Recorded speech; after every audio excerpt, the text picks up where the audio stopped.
महाराष्ट्र 2024 में क्या मुसलमान अपनी फिर से वही गलती दोहराने वाला है, या फिर कांग्रेस और एनसीपी पर दोबारा भरोसा करने वाला है, या फिर ऑल इंडिया मिल्लत इत्तेहादुल मुस्लिमीन पर भरोसा कर कर अपने हिस्सेदारी की बात करने वाला है। एक चौंकाने वाला सर्वे आया है। उससे पहले स्वागत करता हूं आपका हमारे यूट्यूब चैनल आवाज़े अदनान पर। उम्मीद करता हूं आप सब बहुत अच्छे होंगे। महाराष्ट्र में मुसलमानों की पॉपुलेशन 11.54% है, यानी कि तकरीबन 1 करोड़ के आसपास मुसलमान हैं। उसमें से 38 सीटें ऐसी हैं जिस पर मुसलमानों का एक अच्छा वोट बैंक है, यानी कि मुसलमानों के वोट बैंक तय करता है कि इन पर विधायक बनने कौन बनेगा।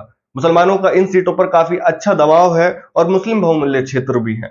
2019 की बात करें, 2019 के महाराष्ट्र चुनाव होने के बाद शिवसेना और बीजेपी में आपसी बात ना बनने के बाद दोनों की राहें अलग हो गई थी। लेकिन एनसीपी जो थी वो बीजेपी से हाथ मिलाती है, लेकिन सरकार बनाती है वो ज्यादा दिन नहीं चलती है। जी हां, एक दिन में ही उलटफेर हो जाता है।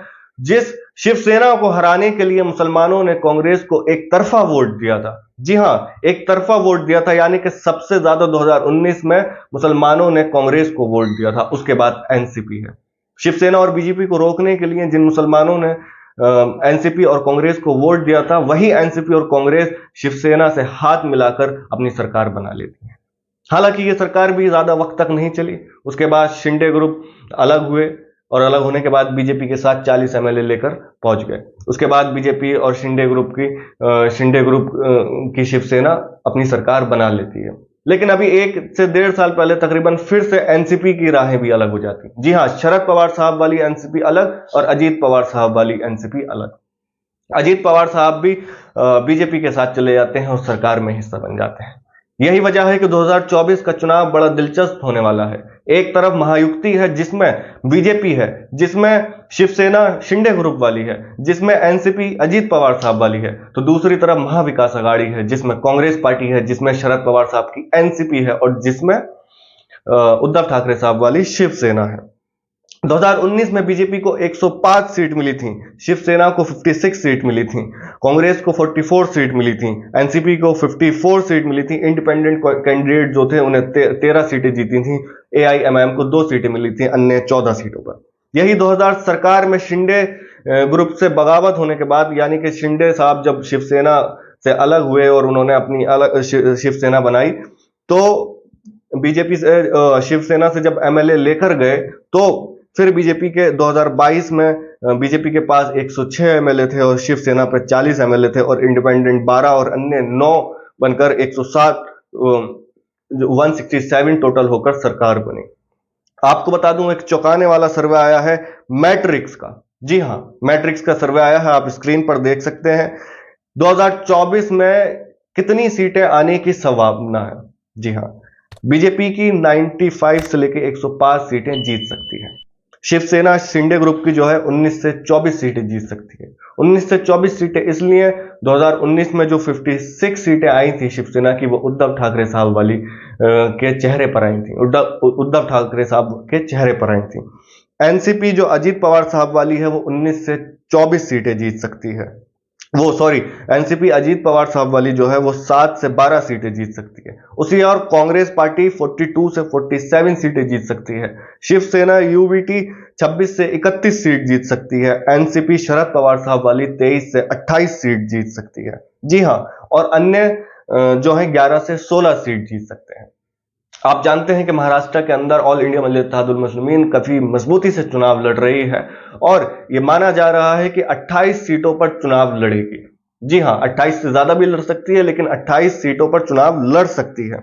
अब आप ये देखें, जिस पर जो मुसलमानों ने 2019 पर जिन पर भरोसा करा था, वो 2024 में कितने मुसलमानों को टिकट दे रहे हैं। यानी कि महाविकास आघाड़ी जो है वो मुसलमानों को सिर्फ 18 मुस्लिम कैंडिडेट को टिकट दे सकती है।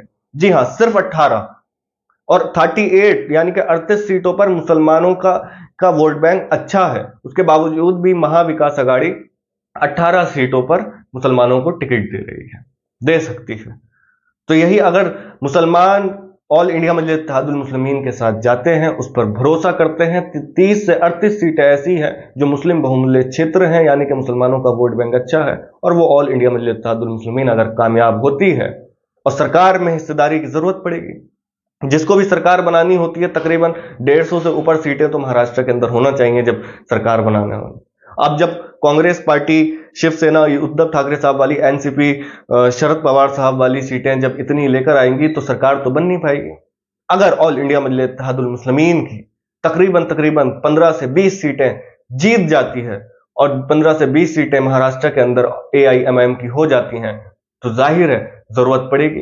ये बीजेपी के पास तो जाएंगे नहीं महाविकास आघाड़ी वाले सीटें लेने, और ऑल इंडिया मजलिस इत्तेहादुल मुस्लिमीन बीजेपी को सीट देने वाली नहीं, तो किसके पास जाएगी, किसको अपना सहयोग देगी? जाहिर है महाविकास आघाड़ी गठबंधन को अपना सहयोग देगी। और महाविकास आघाड़ी गठबंधन में भी फूट पड़ रही है। जी हां, समाजवादी पार्टी के 2 विधायक मौजूद हैं महाराष्ट्र के अंदर, लेकिन बात नहीं बन पा रही। समाजवादी पार्टी 12 सीटों पर टिकट मांग रही है, लेकिन कांग्रेस पार्टी यानी कि महाविकास आघाड़ी देने के लिए राजी नहीं है 12 सीटों पर। अब यह खबर आई है कि समाजवादी पार्टी और कांग्रेस पार्टी आमने सामने चुनाव लड़ेंगी 2 सीटों पर। जी हां, ऐसी 2 सीटें हैं जिन पर कांग्रेस पार्टी भी लड़ सकती है और समाजवादी पार्टी आमने सामने लड़ सकती है चुनाव।